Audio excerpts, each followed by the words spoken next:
Hey everyone, so in this video, I'm going to show you how to find Cash App bank statement. So this is going to become particularly useful in case you need bank statements for tax seasons and that your tax preparer or accountant is actually asking for it.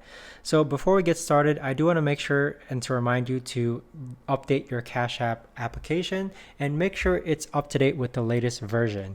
So what we're going to do first is go onto our Cash App account. Now, when you reach this homepage that looks like this, on the upper right hand side, you want to click on your profile icon. So from here, you actually want to go ahead and scroll all the way down to where it says Documents. So Documents is located between Themes and Support. So click on Documents.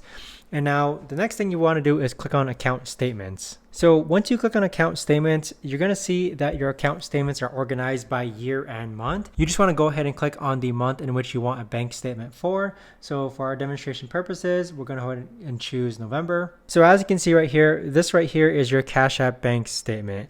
So this is the best way that I've seen as far as how to find your Cash App bank statement. If you know of a better or easier way to actually do this, let me know in the comments down below. Thanks so much for watching everyone, and I'll see you guys all in the next video.